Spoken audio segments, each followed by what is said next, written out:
వ్యాకరణం వ్యాకరణాంశాల వివరణలో 12వ భాగానికి స్వాగతం. ఈ 12వ భాగంలో కర్మధారయ సమాసాన్ని ముందుగా చూద్దాం. ఈ కర్మధారయ సమాసం కూడా తత్పురుషం లాగానే 8 రకాలు. కర్మధారయంలో కూడా 8 రకాలు. ఇక్కడ మనం 2 విషయాలు తెలుసుకోవాలి. విశేషణము,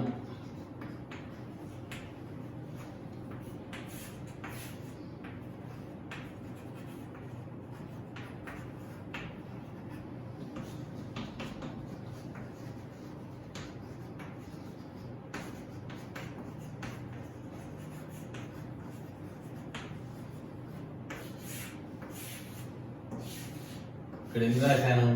4 రాశాను. ఈ 4 పదాల గురించి తెలుసుకుంటే ఈ 5 సమాసాలు మీకు వచ్చినట్లే. ఒకటి ముందు విశేషం. విశేషం అంటే ఏంటి? ఒక మనిషి యొక్క దేని వస్తువు యొక్క దేని యొక్కనైనా జాతిని కానీ గుణాన్ని కానీ రంగులు కానీ రుచిని కానీ తెలిపేదాన్ని విశేషణము అంటాం.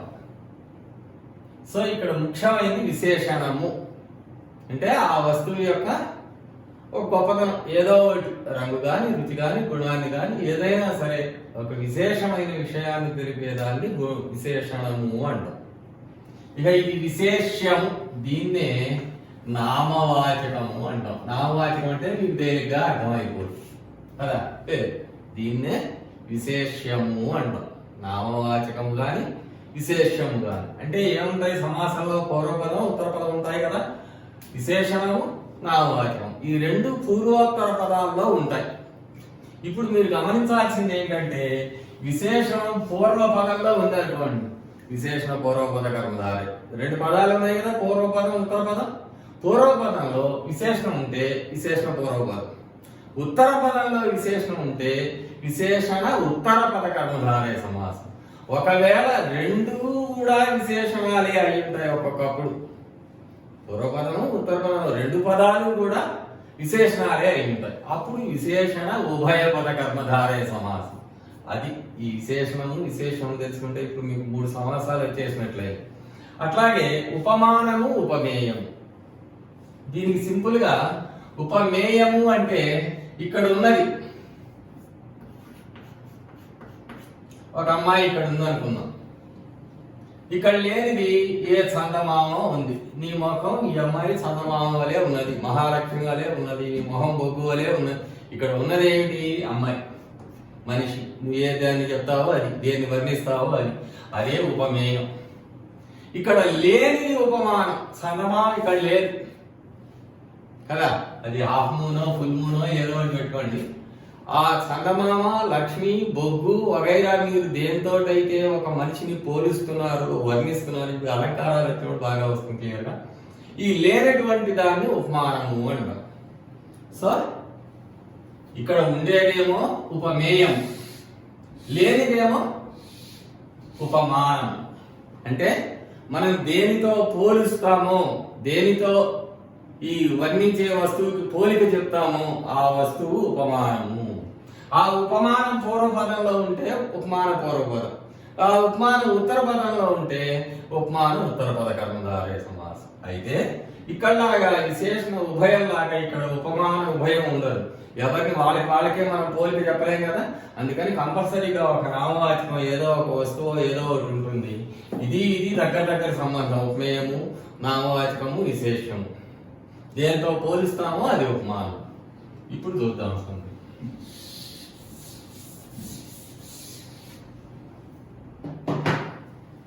విశేషణ పూర్వపద కర్మధారయ సమాసం. ఇదిగో ఉదాహరణ. ఈ పాలు ఎట్లాంటివి? పాల యొక్క గుణాన్ని చెప్తాను కాబట్టి వేడి అయిన పాలు అంతే కదండి. ఈ పాలకి విశేషణం వేడి. వేడి ఎక్కడుంది? ఇది పూర్వపదం, ఇది ఉత్తర పదం కదా, పూర్వపదంలో ఉంది కాబట్టి విశేషణ పూర్వపద కర్మధారయ సమాసం. నెక్స్ట్ కపోత వృద్ధము. కపోతము అంటే పావురం, అర్థవత సమాసం. వృద్ధము అంటే ముసలి. ఏం రాయాలి విగ్రహాఖ్యం మనము?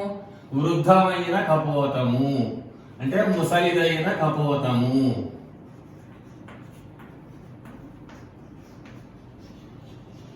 అయితే ఇట్లాంటి వాటిల్లో కొన్ని చోట్ల ఈ విశేషణ ఉత్తర పద కర్మధారయంలో మాత్రం విగ్రహవాక్యం రాసేటప్పుడు ఈ వృద్ధ ముందుకు వచ్చింది చూసారా, ఇక్కడ ఉన్న ఉత్తర పదం ఇక్కడికి ముందుకు వచ్చింది, ఎప్పుడైనా అలాగే వస్తుంది. కానీ మనం సమాసాన్ని నిర్ణయించవలసింది సమాసం ఇచ్చినటువంటి పదం మీద. కపోత వృద్ధము ఇది మనకిచ్చిన పదం. ఇందిట్లో విశేషణం ఎక్కడున్నది? కపోతం నామవాచకం, విశేషం, దానికి విశేషణం వృద్ధం. ఇది ఎక్కడుంది? రెండవ పదంలో ఉంది, ఉత్తర పదంలో ఉంది. కాబట్టి ఇది విశేషణ ఉత్తర పద కర్మధారయ సమాసం. ఇదే గనక దీన్నే గనక వృద్ధ కపోతము అని ఇచ్చారనుకుందాం మాట వరుసకి, అప్పుడు ఆ పదం ఇచ్చినప్పుడు వృద్ధ మొదట్లోనే ఉంది. వృద్ధ కపోతము అని ఇచ్చినప్పుడు మొదట్లో ఉంది కాబట్టి విశేషణ పూర్వపద కర్మధారయ సమాసం. కపోత వృద్ధము అని ఇచ్చినప్పుడు వృద్ధం రెండవ పదంలో ఉంది కాబట్టి ఇది విశేషణ ఉత్తర పద కర్మధారయ సమాసం అయింది. కాబట్టి మనం ఎప్పుడు కూడా సమాసంలో ఇచ్చినటువంటి పదాల్లోనే పూర్వ ఉత్తర పదాలు ఏమున్నాయో దాన్ని బట్టి విశేషణ పూర్వపదమా ఉత్తర పదమా ఉపమాన ఉత్తర పదమా ఉపమాన, ఎందుకంటే ఈ రకంగా దీనికైనా ఇదే విగ్రహవాక్యం, దీనికైనా ఇదే విగ్రహవాక్యం. వృద్ధ కపోతం అన్నా వృద్ధమైన కపోతమనే రాయాలి, కపోత వృద్ధము అన్నా వృద్ధమైన కపోతమే రాయాలి. కాబట్టి మన విగ్రహవాక్యం మీద డిపెండ్ అవ్వకూడదు, వాళ్ళు ఇచ్చినటువంటి పదం మీద డిపెండ్ అయ్యి సమాసం యొక్క పేరుని నిర్ణయించాలి. నెక్స్ట్ విశేషణ ఉభయ పదము మృదు మధురము. మృదువైనది, మధురమైనది. ఇక్కడ నామవాచకం లోపించింది. రెండు కూడా ఏమున్నాయి? మృదు మధు, మెత్తగా ఉంది, మధురంగా ఉంది. ఏదో మామిడి పండు మృదువుగా ఉంది, మధురంగా ఉంది, లేకపోతే ఇంకో స్వీట్ ఇంకోటి. ఈ రెండు కూడా ఏమైనాయి? విశేషణాలు అయినాయి. ఏది మృదువుగా ఉంది, ఏది మధురంగా ఉంది అని చెప్పడం లేదు ఇక్కడ, అంటే నామవాచకం లేదు. అయినప్పుడు ఈ రెండు కూడా ఏమవుతాయి అన్నమాట? విశేషణములే. కాబట్టి విశేషణ ఉభయ పదం, ఉభయం అంటే రెండు పదాలు, విశేషణ ఉభయ పద కర్మధారయ సమాసము. ఏమంటే ఇట్లాగే ధీర శాంతుడు, ఒక నాయకుడి గురించి చెప్పు, ధీరుడును శాంతుడును. అంతేగాని అది ద్వంద్వ సమాసం చెప్పేటప్పుడు చెప్తాను, అక్కడ లు రావాలి, ఇక్కడ లు ఉండదు. మృదు మధురము, ధీర శాంతుడు, ధీర గంభీరుడు, ఇలాంటివి వచ్చినప్పుడు ధీరుడును గంభీరుడు అని చెప్పాలి. అలాగే మృదువైనది, మధురమైనది రెండు విశేషణాలే కాబట్టి విశేషణ ఉభయ పద కర్మధారయ సమాసం. ఇవి ఈ మూడు. విశేషం పూర్వపదంలో ఉంటే విశేషణ పూర్వపదం, విశేషణ ఉత్తర పదంలో ఉంటే విశేషణ ఉత్తర పద కర్మధారయ సమాసం, రెండు విశేషణాలే కనుక ఉంటే విశేషణ ఉభయ పద కర్మధారయ సమాసం. ఇక నెక్స్ట్ ఉపమానం. ఉపమానం అంటే చెప్పుకున్నాం కదా ఇందాక మనం. ఇప్పుడు చూడండి, పద్మముఖము.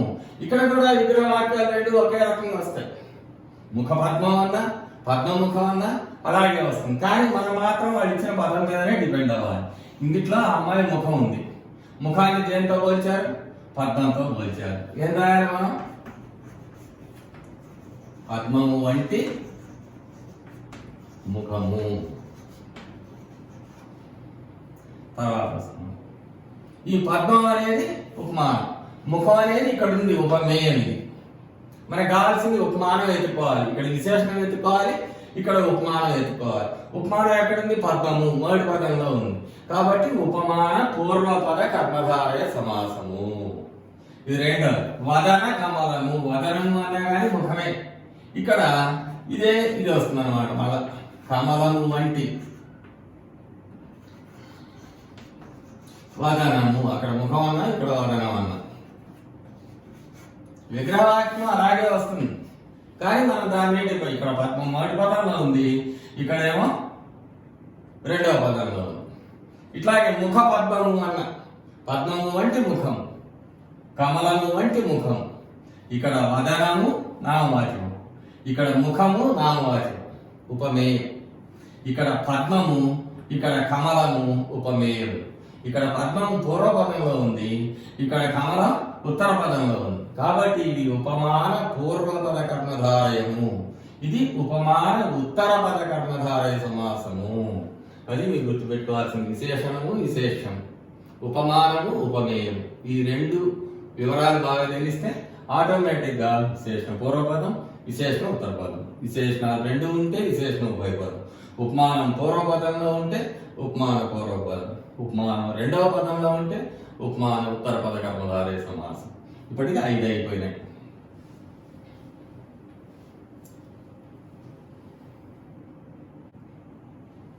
ఇప్పుడు కర్మధారయంలో ఇంతకుముందు విశేషణం మీద 3, ఉపమానం మీద 2, 5 అయిపోయింది. 6 రూపక సమాసము.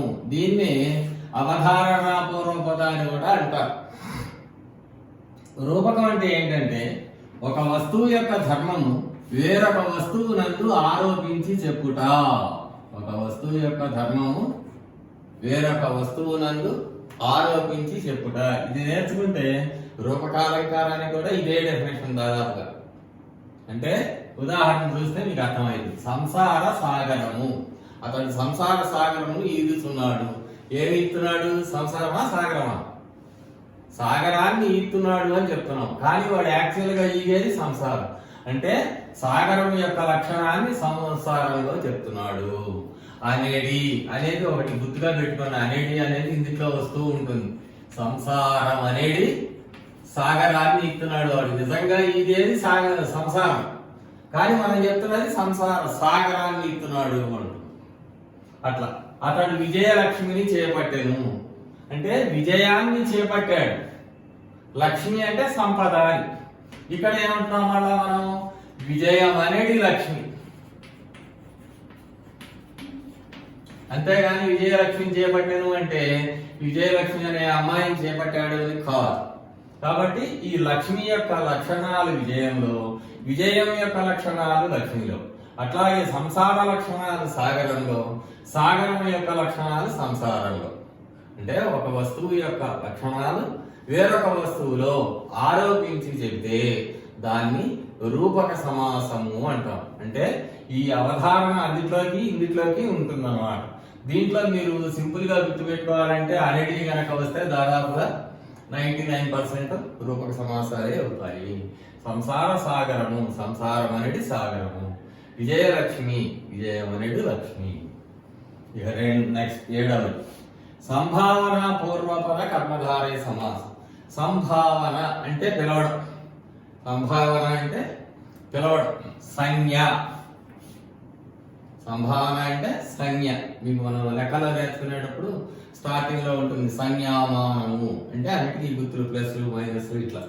ఇప్పుడు ఒక ఊరు ఉంది, ఆ ఊరికి ఏమిటి గుర్తు? ఏదో ఒక పేరు. ఇంతమంది మనుషులు ఉన్నారు దేశంలో, ఈ మనుషులకు ఏమిటి గుర్తు? ఒక పేరు.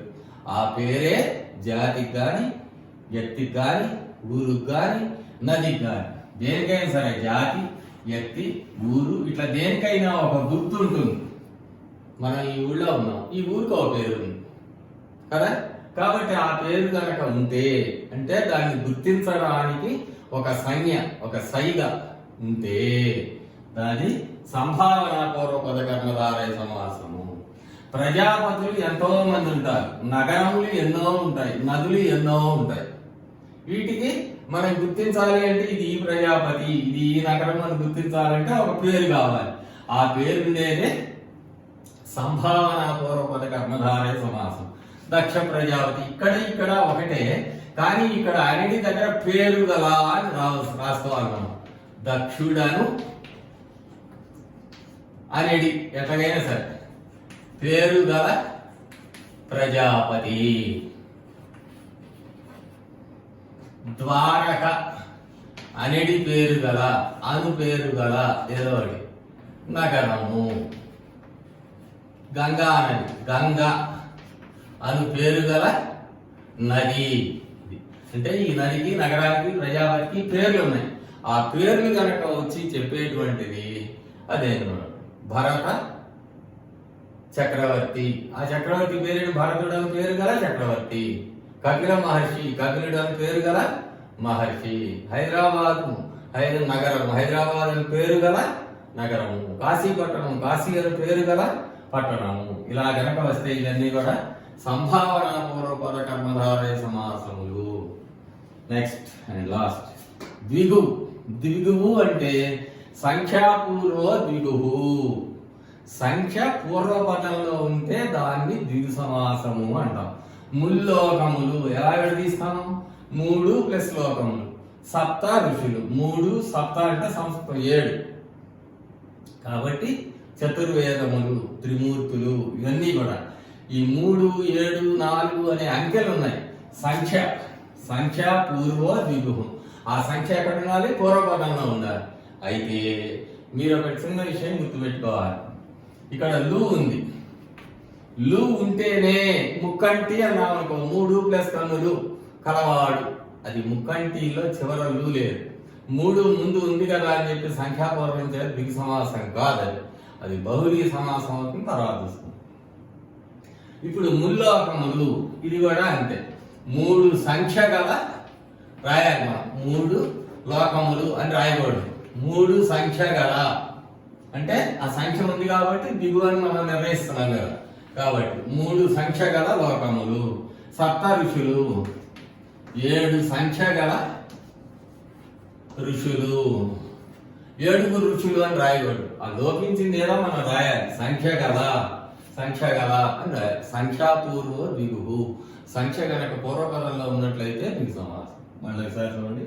రూపక సమాసం, దీన్నే అవధారణ పూర్వపద కర్మధారయము అంటారు. ఒక వస్తువు యొక్క ధర్మము వేరొక వస్తువునందు ఆరోపించి చెప్తే అది రూపక సమాసము. సంసార లక్షణాలు సాగరంలో, సాగర లక్షణాలు సంసారం. సాగరం ఈదినంత కష్టంగా సాగరం ఈదడం తేలిక కాదు కదా, చాలా కష్టం కదా. అట్లాగే సంసారం ఈదడం కష్టమైంది. అందుకని సాగరం యొక్క లక్షణాలు సంసారంలో పెట్టాడు.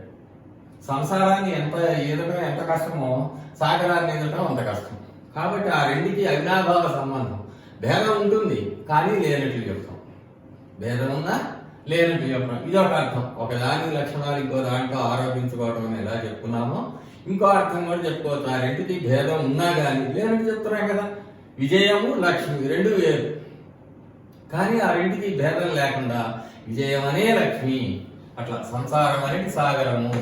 అట్లా కవి రాజు, కవి అనేది రాజు, నిజంగా రాజు కాదు ఈయన, కవిత్వంలో రాజు ఈయన. అంటే కవికి రాజుకి అభేదం చెప్పబడి. సూక్తి రత్నములు, సూక్తులు అంటే మాటలు చెప్తే ఎవరైనా డబ్బులు ఇస్తారా? ఎవరు కాదు, రత్నాలకైతే ఇస్తారు. కానీ ఈయన సూక్తులు రత్నముల వలె ఉన్నాయి కాబట్టి సూక్తులు రత్నాలకి అభేదం, భేదం లేనట్టుగా చెప్పడం.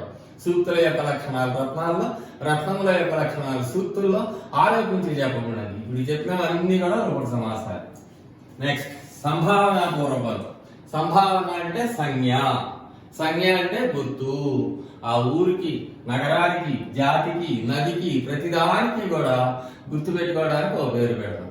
ఇవాళ వచ్చే తుఫాన్లకు కూడా జనాలు, ప్రభుత్వాలు పేర్లు పెడుతున్నాయి. ఎందుకంటే ఫలానా సంవత్సరంలో వచ్చిన తుఫానికి ఈ పేరు, కాబట్టి ఆ పేరు గల తుఫాను అలా చెప్పుకోవచ్చు. దక్ష ప్రజాపతి, దక్షుడు అని పేరు గల ప్రజాపతి. ద్వారకా నగరము, ద్వారకాను పేరు గల నగరము. గంగా నది, గంగా నది పేరు గల నది, అనిడి పేరు గల అని రావాలి. రాస్తేనే అప్పుడు సంజ్ఞ అనేది మనకి ఈజీగా అర్థమైపోతుంది. చదివే వాళ్ళకి కూడా, చూసే వాళ్ళకి కూడా బాగా వీటికి నాలెడ్జ్ ఉందని మార్కులు బాగా వేస్తారు. ద్విగువు, సంఖ్యాపూర్వ ద్విగువు. సంఖ్య పూర్వపదంలో ఉన్నట్లయితే అది ద్విగు సమాసము. సంఖ్య అంటే అంకెలు. అట్లా అని చెప్పేసి ప్రతిదీ కాదు, బహువచన బోధకమై ఉండాలి. ఈ మాట గుర్తుపెట్టుకోండి. ద్విగు సమాసంలో ముందు సంఖ్య ఉండాలి, చివరి అక్షరము లు ఉండాలి. లేకపోతే అక్కడ ఏదో ఉంటుంది లిటికేషన్. అందుకోసం ఈ రెండు ఉన్నాయంటే అప్పుడు మనం దాన్ని తీసుకుపోయి ద్విగు సమాసంలో పడేయచ్చు. ముల్లోకములు, ముజ్జగములు, ముమ్మార్లు, ముప్పేటలు, ఇట్లా ఆ చివరిలో ఎందుకు ఉండాలి? ముందరేమో సంఖ్య ఉండాలి. 3 సంఖ్య గల లోకములు, సప్త ఋషులు, 7 సంఖ్య గల ఋషులు, చతుర్వేదములు, 4 సంఖ్య గల వేదములు. ఇలాగ సంఖ్య గనక ముందున్నట్లయితే ద్విగు సమాసం అవుతుంది. ఇంతతో కర్మధారయ సమాసం అయిపోయింది. ఇప్పుడు తత్పురుషం, కర్మధారయం గురించి తెలుసుకున్నాం. 5 సమాసాలు అనుకున్నాం కదా. తత్పురుషం, కర్మధారయ, 3 ద్వంద్వం, 4 బహురీహి, 5 అజేయి భావం. ద్వంద్వ సమాసాల గురించి తెలుసుకున్నాం. ద్వంద్వ సమాసం అంటే ఉభయ పదార్థ ప్రధానము. ఉభయ పదార్థం అంటే ఏంటి? తినే పదార్థం కాదు, పదము యొక్క అర్థము. అంటే ఉభయ పదములు, పూర్వ పదము ఉత్తర పదము, ఈ రెండు పదముల యొక్క అర్థము ప్రధానంగా ఉంటుంది. ఇంతకు ముందు కొన్నిట్లో ఒక అర్థం ప్రధానంగా ఉంటే సరిపోతుంది, కానీ ఇక్కడ అట్లా కాకుండా పూర్వ పదంలోది ఉత్తర పదంలోది రెండు పదముల యొక్క అర్థము ప్రధానమైనది ద్వంద్వ సమాసం. ఈ ఉభయ పదాల్లో కూడా నామవాచకాలు ఉంటాయి. నామవాచకాలకు చేసేటువంటి రెండు గాని అంతకంటే ఎక్కువ గాని చేసేటువంటి సమాసాన్ని ద్వంద్వ సమాసము అంటారు. అంటే రెండు నామవాచకాలకు చేసే సమాసాన్ని ద్వంద్వ సమాసము అంటాం. ఇప్పుడు పార్వతీ పరమేశ్వరుడు ఇద్దరు, పార్వతి పరమేశ్వరుడు. దీంట్లో విగ్రహవాక్యం ఎలా రాయాలి అంటే పార్వతీయును, ఈ యును అంటే దీన్ని సముచ్చయము అంటారు. అట్లాగే పరమేశ్వరుడును, పార్వతీ పరమేశ్వరుడు అని విడివిడిగా రాసేది లేకూడదు. పార్వతీయును కామారెడ్డి పరమేశ్వరుడును, ఇది ద్వంద్వ సమాసం. రెండు నామవాచకాలే. రెండు నామవాచకాలకు చేసేటువంటి సమాసాన్ని ద్వంద్వ సమాసము అంటాం. అంటే పార్వతీ పరమేశ్వరులు అక్కడ ఉన్నారు అంటే ఇద్దరు ఉన్నారు అంటే ఇద్దరికి ప్రాధాన్యత ఉంటుంది, అంటే రెండు పదాలకి ప్రాధాన్యత ఉంటుంది. అట్లాగే సీతారాములు, సీతయును రాముడును, రామకృష్ణుడు, రాముడును కృష్ణుడును అని రాయాలన్నమాట. ఆ పదాన్ని బట్టి యు వస్తే ఆడవాళ్ళైతేనేమో యు వస్తుంది, మగవాళ్ళైతేనేమో డు వస్తుంది. యును డును అనేది కంపల్సరీగా పెట్టాలి. అట్లాగే ఇంతకు ముందు అనుకున్నాం మనం రెండు కానీ అంతకంటే ఎక్కువ కానీ అంటే ఒకవేళ ముగ్గురు నలుగురు కనుక నామవాచకాలు కలిపి ఒకటే సమాసం చేస్తే దాన్ని బహుపద ద్వంద్వ సమాసము అంటాం. బహువచనం అంటే రెండు కానీ అంతకంటే ఎక్కువ కానీ కదా. ఇక్కడ రెండు నుంచి మూడు పదాలు కనుక ఉన్నట్లయితే నాలుగు ఉన్నా సరే దాన్ని బహుపద ద్వంద్వ సమాసము. రామ లక్ష్మణ భరత శత్రుఘ్నులు, ఎంతమంది ఉన్నారు ఇక్కడ? నలుగురు ఉన్నారు. రామ లక్ష్మణ భరత శత్రుఘ్నులు. ఏం రాయాలి దీనికి విగ్రహవాక్యం? ఇదే మాదిరి రాముడును లక్ష్మణుడును భరతుడును శత్రుఘ్నుడును. ఇట్లాగే కపిల వశిష్ఠ గౌతమి మహర్షులు అనుకున్నాం. కపిలుడును వశిష్ఠుడును గౌతముడును విశ్వామిత్రుడును అట్లాగా రాసుకుంటూ రావాలి. ఎన్ని వచ్చినా సరే రెండు కంటే ఎక్కువ ఉంటే గనక దాన్ని బహుపద ద్వంద్వ సమాసము అంటారు. ద్వంద్వ సమాసము అంటే ఉభయ పదార్థ ప్రధానము, అంటే పూర్వ ఉత్తర పదముల యొక్క అర్థము ప్రధానముగా ఉంటుంది. ఈ పూర్వోత్తర పదాలలో రెండు నామవాచకాలు అయి ఉంటాయి. మీరు ఇంకోటి ఏం గుర్తుపెట్టుకోవాలంటే ఏముంది చివర? లు. ఇంతకుముందు ద్వంద్వ సమాసంలో చెప్పాం మనం బహువచన బోధకంగా ఉంటుంది అని. ద్విగు సమాసమైన ద్వంద్వ సమాసమైన ఈ రెంటిల్లో కూడా లు అనేది కంపల్సరీగా ఉంటుంది. లు అంటే బహువచనం. అక్కడ కూడా 3, 4 అనేది సంఖ్య వస్తుంది అనుకున్నాం కదా. ఆ సంఖ్య వచ్చినప్పుడు ఆ సమాసంలో కూడా చివర లు ఉండాలి. అట్లాగే ద్వంద్వ సమాసంలో కూడా చివర లు ఉండాలి. లు అంటే బహువచన బోధకం. ఇంతకుముందు అనుకున్నాం ముక్కంటి అని వస్తే అది కాదు అని అనుకున్నాం కదా, అట్లా అన్నమాట. సో ఇది ద్వంద్వ సమాసము. రెండు నామవాచకాలు ఉండాలి, చివర లు అనేది ఉండాలి. అట్లాగే యును అనేది కంపల్సరీగా రాయాలి. రాధాకృష్ణులు, రాధయును కృష్ణుడును అని రాయాలి. అట్లాగే ఎక్కువ పదాలు కనుక వస్తే రామ లక్ష్మణ భరత శత్రుఘ్నులు, రాముడును లక్ష్మణుడును భరతుడును శత్రుఘ్నుడు అలా రాయాలి. ఇది ద్వంద్వ సమాసం. ఇక 4వది బహువ్రీహి. ఇప్పుడు అక్కడ ఉభయ పదార్థం అనుకున్నాం, ఇక్కడ అన్య పదార్థ ప్రధానము. పదార్థం అంటే చెప్పా కదా పదం యొక్క అర్థము. అన్య అంటే ఏమిటి? ఇతరములు, ఇతర వేరే. అంటే సమాసంలో ఉన్నటువంటి ఇక్కడ చక్ర పాణి ఉంది. చక్ర పూర్వపదం, పాణి ఉత్తర పదం. ఈ రెండు అర్థాలు ప్రధానం కాదు. ఏం ప్రధానం? అన్య పదార్థ ప్రధానం. మనం చక్రపాణి దగ్గరికి వెళ్ళాం, చక్రపాణి మన దగ్గరికి వచ్చాడు. ఎవరు వచ్చింది? చక్రం వచ్చిందా పాణి వచ్చిందా? ఈ రెండు రాలేదు. చక్రము పాణి యందు ఉన్న ఇంకొక ఆయన వచ్చాడు విష్ణుమూర్తి. లేకపోతే ఇంకో దేవుడు, ఇంకో ఆయన, అలా అన్నమాట. అంటే అన్య పదార్థ ప్రధానము. సమాసంలో ఉన్న రెండు పదముల యొక్క అర్థము ప్రధానం కాకుండా వేరొక పదము యొక్క అర్థము ప్రధానమైతే అది బహువ్రీహి సమాసము. మళ్ళీ ఒకసారి, అన్య పదార్థ ప్రధానము. సమాసంలో ఉన్న పూర్వ ఉత్తర పదముల యొక్క అర్థము ప్రధానము కాకుండా వేరొక పదము యొక్క, అక్కడ ఉండదు, ఆ వేరొక పదము యొక్క అర్థము ప్రధానమైతే దాన్ని బహువ్రీహి అంటారు. ఇందులో మీకు చిట్టా ఏంటంటే కలది, కలవాడు అనేది వస్తుంది. అది వస్తేనే ఈ బహువ్రీహి సమాసం అయింది. ఇప్పుడు అనుకున్నాం కదా చక్ర పాణి, మరి ఎవరు? వేరే విష్ణుమూర్తి. చక్రము పాణియందు కలవాడు. అట్లాగే పద్మాక్షి, పద్మం రాలేదు, అక్షి రాలేదు ఇక్కడికి. పద్మాక్షి ఎవరో వచ్చింది, అది మనిషి పేరు కాదు, పద్మముల వంటి కన్నులు కలది. ఏమండి? పద్మము లేదా పద్మముల. అట్లాగే ముక్కంటి, ఇంతకు ముందు అనుకున్నాం మనం, ముక్కంటి అంటే మూడు వచ్చింది కాబట్టి ద్విసమాసం కాదు అని. ఇక్కడ ఏం రాయాలి మనం? ముక్కంటి అంటే ఏంటి? మూడు కన్నులు గలవాడు. ఎవరాయన? ఆయన ఒక్కడే ఉన్నాడు, శంకరుడు.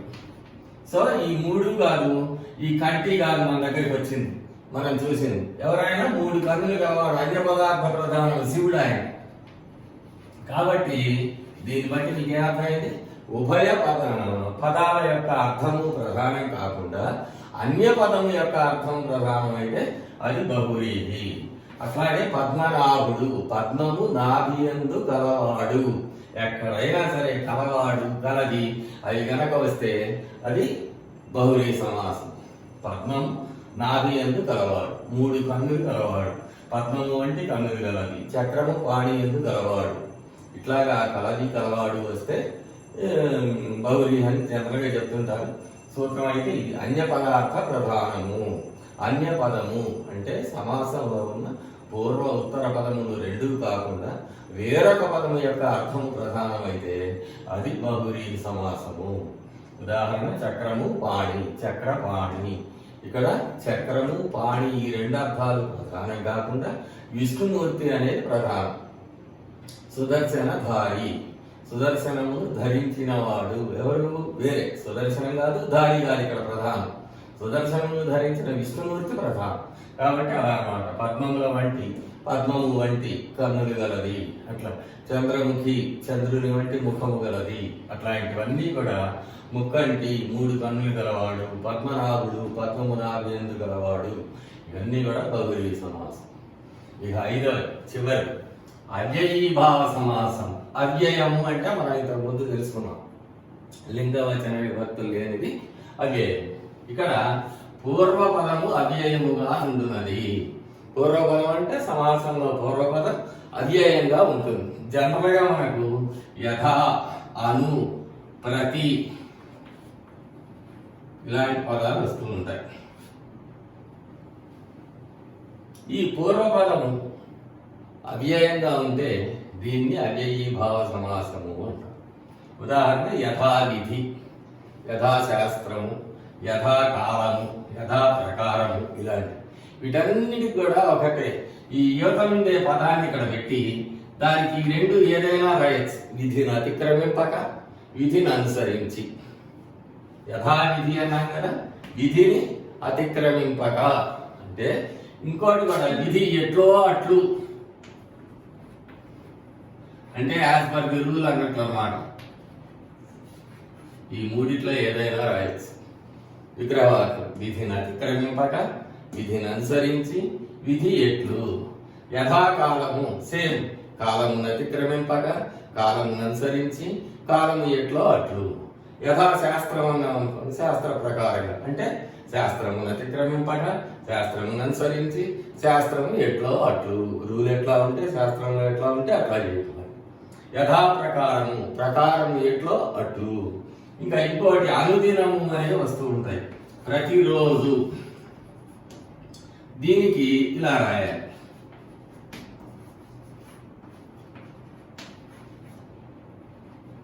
రోజును రోజును, దినమును దినము. అనుదినము అని వస్తే అను అనేది, ప్రతి అనేది, యథ అనేది ఇవన్నీ కూడా అవ్యయాలు. మనం ఇంతకుముందు అనుకున్నాం పూర్వపదంలో సమాసంలో ఇచ్చిన పదాన్ని బట్టే మనం సమాసనామం పెట్టాలి.